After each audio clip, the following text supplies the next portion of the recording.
Bueno, muchas gracias a todos ustedes por estar aquí presentes en esta ocasión. Desde luego quiero agradecer a la doctora Patricia Galeana, mi jefa y querida amiga, por invitarme, a la doctora Villegas por compartir este foro, a Edgar Rojano, que ahora está compartiendo conmigo aquí en el instituto una muy grata responsabilidad laboral.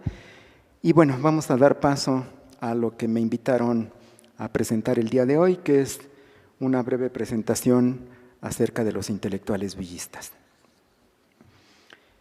Un movimiento social, político y militar como la División del Norte, que a fines de 1913 y la primera mitad de 1914 tenía el control del estado de Chihuahua, de la región lagunera y de Durango, tuvo que incorporar a un cuerpo de intelectuales que se hiciera cargo de sistematizar las ideas y propuestas de transformación económica, política y social que estaba llevando a cabo, que organizaran el gobierno de las regiones que controlaban y formularan el proyecto con el que el villismo buscaba la hegemonía revolucionaria nacional.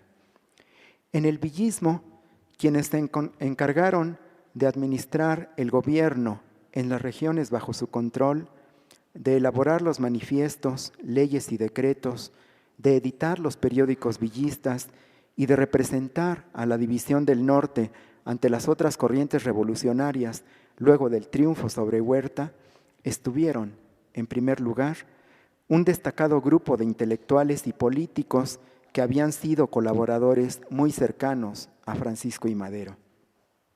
De ese grupo, los que primero se habían incorporado al villismo habían sido Eugenio Aguirre Benavides, primo de Madero, y Raúl Madero, hermano del presidente mártir.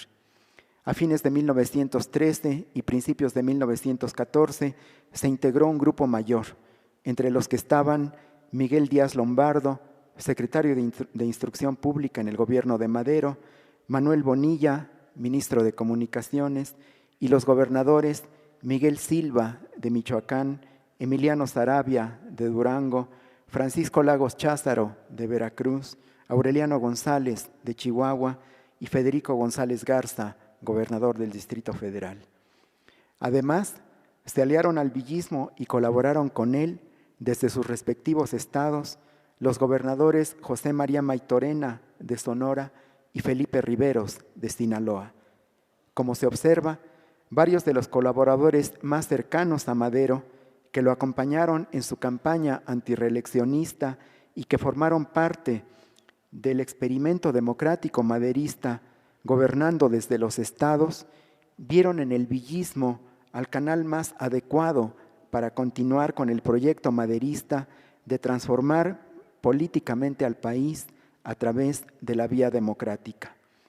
De igual modo, fueron atraídos hacia las filas villistas varios diputados maderistas de la famosa 26 legislatura: Adrián Aguirre Benavides, Roque González Garza, Juan Hurtado y Francisco Escudero, así como otros parientes de Madero, como su hermano Julio, sus tíos Ernesto y Alberto, y su primo Luis Aguirre Benavides. Además de ellos, se adhirieron también a la División del Norte otros intelectuales maderistas como Silvestre Terrazas, Ramón Puente, Luis de la Garza y Juan Medina. Posteriormente, poco antes de las decisivas batallas de la División del Norte contra el ejército huertista en la región lagunera, que tuvieron lugar en los primeros meses de 1914, se integraron al grupo uno de los hombres que más influencia tendría en los meses siguientes sobre el Centauro del Norte, quien también provenía del círculo de amigos y colaboradores de Madero, el general Felipe Ángeles, quien había sido director del Colegio Militar con Madero y jefe de la campaña militar contra los zapatistas desde fines de 1912 hasta la Decena Trágica. Tuvieron también un papel destacado Manuel Bonilla, Miguel Díaz Lombardo y Federico González Garza, este último el principal asesor del gobernador de Chihuahua, Fidel Ávila, quien suplió a Manuel Chao en el gobierno de esa entidad en enero de 1914. A ellos se añadirían los delegados villistas en la Soberana Convención, el más destacado de ellos, el coronel Federico Cervantes, discípulo de Felipe Ángeles, militar con una cultura notable y quien sería el delegado villista más destacado en la Asamblea Revolucionaria.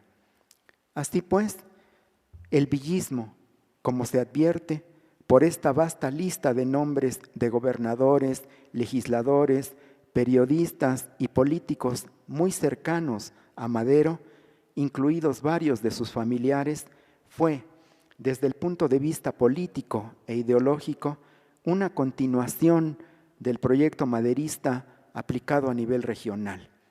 Se puede afirmar, por lo tanto, que el villismo fue el heredero político del maderismo, aunque sería un error pensar que fue una mera continuación de este proyecto, pues el villismo fue un movimiento más popular y radical que el maderismo original, que surgió en otro contexto, aunque se nutrió fuertemente de aquel.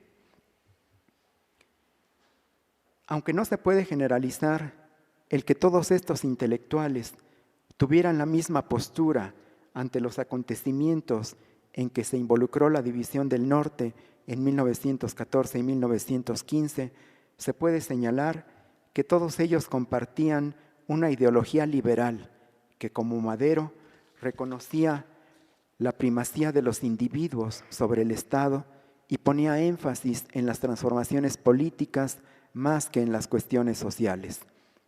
De ese grupo de intelectuales adheridos al villismo, los más importantes fueron Felipe Ángeles y Silvestre Terrastas, este último el administrador y organizador del gobierno villista en Chihuahua y propagandista de la causa villista a través de su periódico. Voy a hablar a continuación de Felipe Ángeles. Felipe Ángeles nació en Zacualtipán, Hidalgo, el 13 de junio de 1869.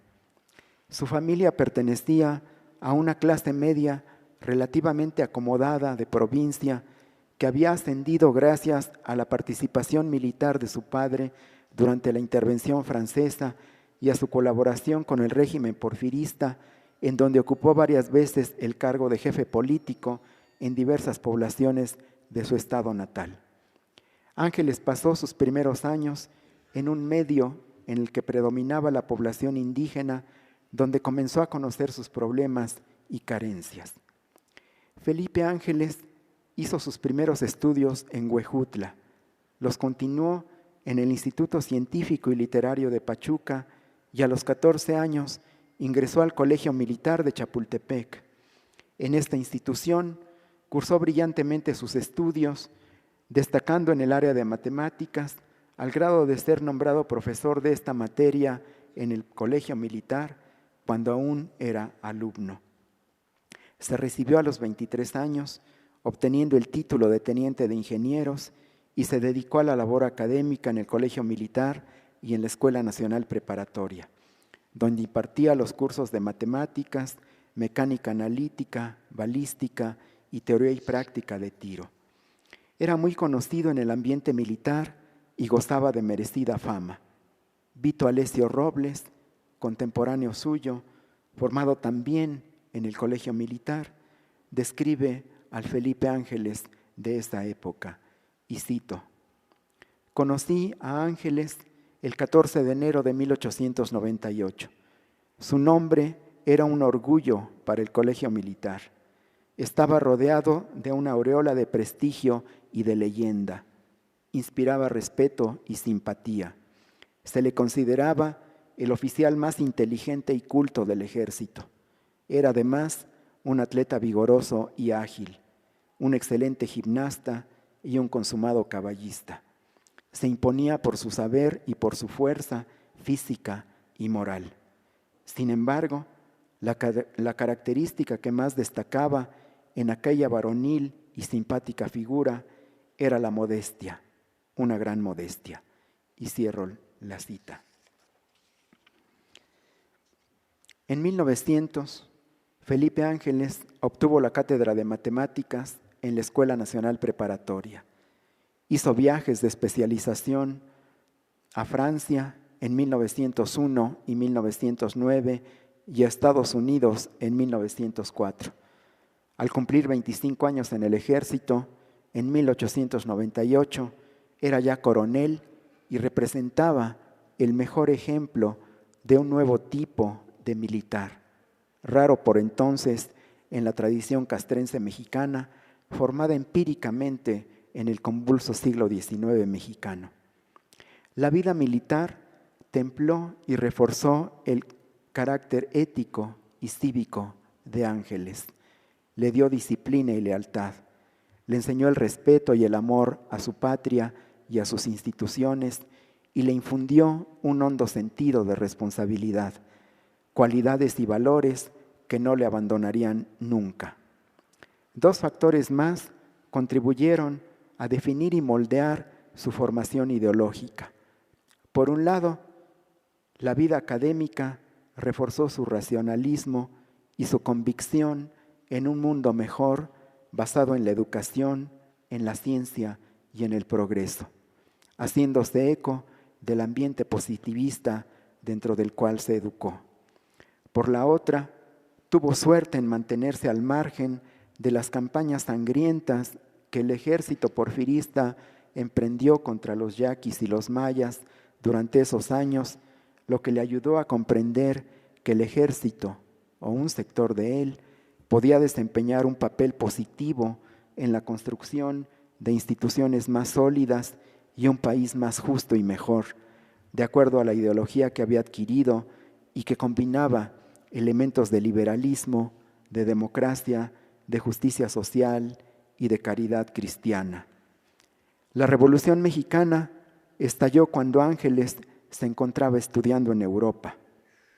Fue hasta fines de 1911 cuando el nuevo régimen, encabezado por Madero, quien había recibido buenos informes de él, lo mandó llamar para que se hiciera cargo de la dirección del Colegio Militar de Chapultepec.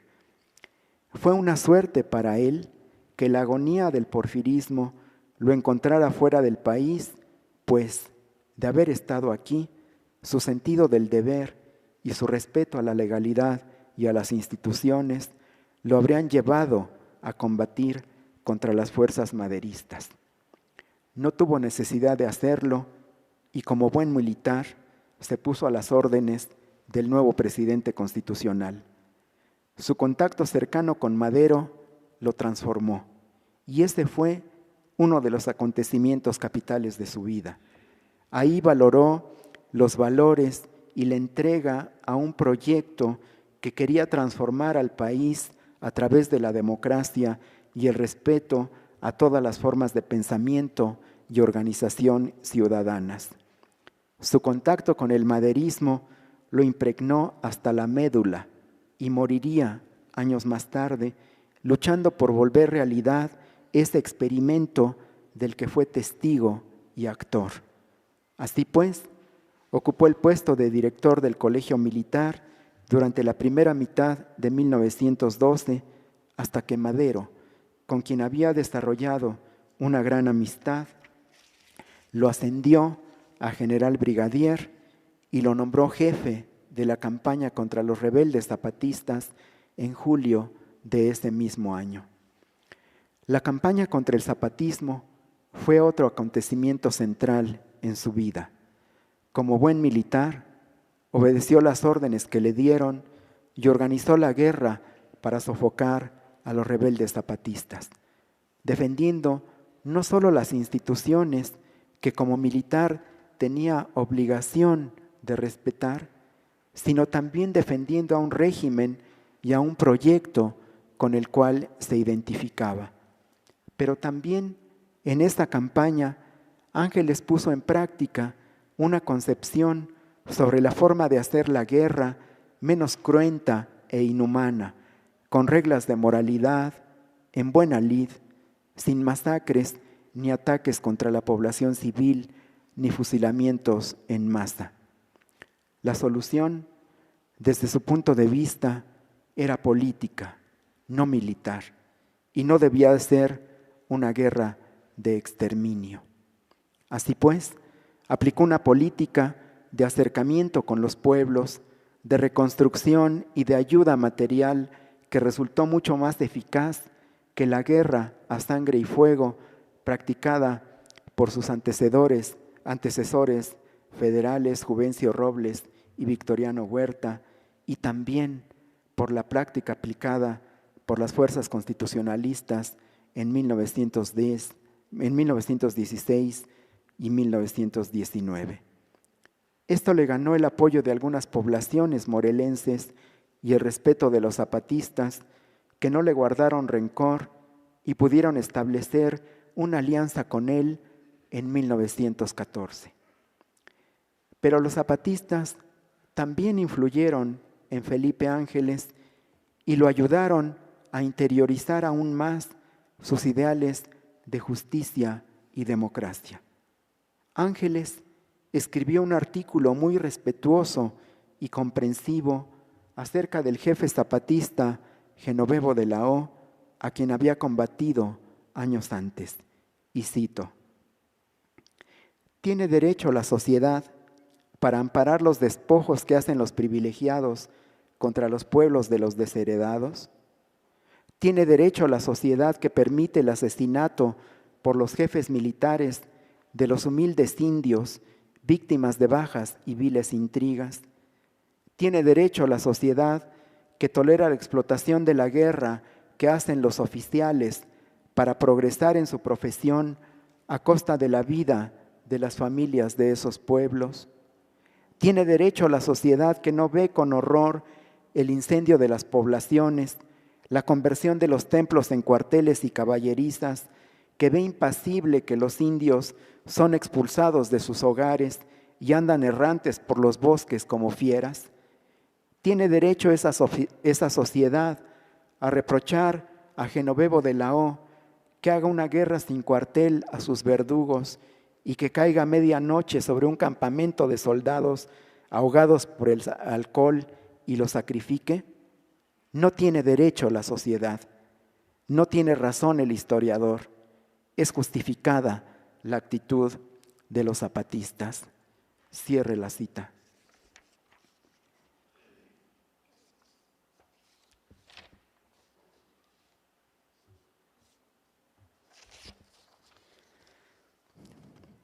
A Felipe Ángeles le tocó presenciar de cerca la tragedia que puso fin al maderismo. El 9 de febrero de 1913, cuando estalló la rebelión de Bernardo Reyes y Félix Díaz, según narra Federico Cervantes, discípulo y amigo y biógrafo de Ángeles, Madero, quien ya por entonces desconfiaba de Victoriano Huerta, a pesar de que lo había encargado de sofocar la rebelión de Reyes y de Félix Díaz, fue a Cuernavaca a buscar a Felipe Ángeles para que lo ayudara y sustituyera a Victoriano Huerta. Con estas intenciones regresaron ambos a la capital de la República. Sin embargo, algunos de los ministros de Madero y los jefes del ejército se opusieron al nombramiento de Ángeles, arguyendo que podría ocasionar conflictos con un sector del ejército. De este modo, solo pudo ocupar un puesto secundario bajo las órdenes de Huerta en el sitio de la Ciudadela y no fue capaz de cambiar el rumbo de los acontecimientos. El día en que se consumó la traición, Ángeles fue aprehendido junto con Madero y Pino Suárez en el Palacio Nacional. Manuel Márquez Sterling, el honorable ministro de Cuba, que pasó junto con Madero los últimos días de este, narra sus impresiones de esos funestos días. Y cito: echado en un sofá, el general Ángeles sonreía con tristeza. Cuando le dieron la orden de volverse contra Madero, se negó a obedecer. Era el único de los presentes que no confiaba en el ilusorio viaje a Cuba. Una hora después, me decía, ante la sospecha de un terrible desenlace: a don Pancho lo truenan. Madero, hombre de buena fe como el que más, le confió al mismo embajador Márquez Sterling, y cito: He pedido que la escolta del tren la mande el general Ángeles para llevármelo a La Habana. Es un magnífico profesor del área de artillería. ¿No cree usted que el presidente Gómez de Cuba le dé empleo útil en la escuela militar? Escríbale, ministro, en mi nombre. Si dejara al general Ángeles aquí, acabarían por fusilarlo. Madero y Pino Suárez fueron asesinados la siguiente noche. Ángeles apresado y deportado a Europa. Los enemigos de Ángeles le han reprochado que no se hubiera resuelto a luchar contra Huerta antes de que se consumara la traición. Quienes sostienen tal cosa no han comprendido al personaje, a su alto grado de moralidad y de disciplina militar, y le reprochan su actitud entonces a la luz de los acontecimientos posteriores, cuando ni el mismo Madero preveía lo que iba a ocurrir. En todo caso, el cuartelazo y el asesinato de Madero lo hicieron romper con su fidelidad al ejército federal. La revolución que empezó a gestarse para vengar al presidente caído y restablecer la legalidad ganó a uno de sus elementos más capaces. La fidelidad que había tenido para el ejército la transfirió a la memoria y a la causa de Madero, convirtiéndose en apóstol de él. Huerta, quizá temiendo una fractura en el ejército, no mató a Ángeles y prefirió exiliarlo a Francia. El general, que ya había decidido incorporarse a la oposición contra Huerta, ocultándose, pudo reingresar al país en octubre de 1913, integrándose a la revolución constitucionalista. Venustiano Carranza, conocedor del prestigio de Ángeles, quiso nombrarlo secretario de guerra, pero ante la oposición de Obregón y de otros jóvenes militares constitucionalistas, lo hizo subsecretario encargado del despacho. Nunca pudieron entenderse Carranza y Ángeles por razones ideológicas, diferencias de proyectos, de personalidades. Al profundizarse las diferencias, Ángeles se pasó a las filas villistas, en donde, al mando de la artillería de la División del Norte, escribió algunas de las páginas más brillantes de la historia militar de la Revolución Mexicana. Con Villa hizo una buena mancuerna, convirtiéndose en la gente más respetada y admirada por el Centauro, en una relación simbiótica muy fructífera tanto para la División del Norte como para el avance de la Revolución. La capacidad militar de Ángeles y su olfato político fueron factores decisivos para la victoria villista que en Zacatecas, al destrozar al ejército federal, marcó el destino triunfante de la Revolución y la desaparición de las instituciones del régimen porfirista que habían logrado sobrevivir, incluido el ejército. Del mismo modo, su intervención fue importante para precipitar la ruptura del villismo con Carranza y para ayudar a realizar la alianza entre el villismo y el zapatismo en la Soberana Convención. En esta tuvo una intervención muy destacada, promoviendo la alianza con el zapatismo y disciplinando a los delegados norteños para aceptar el Plan de Ayala como la base del programa agrario que debía aplicar el gobierno de la Revolución. Sin embargo, la ruptura con Carranza precipitó la definición militar de las diferencias entre las corrientes y todos los jefes militares villistas priorizaron las tareas de la guerra. Por diferentes causas, la Alianza Villista Zapatista, iniciada a fines de 1914 y que logró la ocupación de la capital del país en esos meses, se vino abajo y en lugar de enfrentar conjuntamente al constitucionalismo, la División del Norte se regresó a sus dominios en Chihuahua y Durango y el zapatismo enfrentó tímidamente y con escasos recursos al constitucionalismo, permitiéndole a éste recuperarse y tomar la iniciativa. En esta etapa crucial de la revolución, la percepción de Ángeles y de Villa ante lo que estaba ocurriendo fue distinta y comenzó a marcar una diferencia entre ellos. Villa no siguió los consejos militares de Ángeles de dar la puntilla a las fuerzas constitucionalistas refugiadas en Veracruz a fines de 1914 y tampoco siguió sus consejos de no presentar batalla a Álvaro Obregón en el Bajío a mediados de 1915, decisiones trascendentes que influyeron en la derrota del villismo y en el consiguiente triunfo final del constitucionalismo. Después de las derrotas del Bajío y de la desintegración de la División del Norte, Ángeles se exilió a los Estados Unidos y ahí, donde le costaba mucho trabajo ganarse el sustento diario, junto con otros exiliados opositores a Carranza, participó en la formación de un movimiento opositor al régimen que había promulgado la Constitución de Querétaro, la Alianza Liberal Mexicana. El exilio estadounidense, el contacto con esa cultura, con los expatriados, la distancia de su terruño, la reflexión sobre los acontecimientos en los que había participado, el seguimiento de las noticias mexicanas, sus lecturas solitarias y sus conversaciones y correspondencia con personajes que habían participado en la revolución y que se habían enemistado con Carranza, les sirvieron para madurar su pensamiento y orientarlo hacia un socialismo evolutivo que ponía énfasis en la educación y en la moral como vehículos a través de los cuales la sociedad se encaminaba a un estadio mejor, donde se arreglaran las injusticias, las miserias y la opresión, y donde imperara la libertad y la democracia.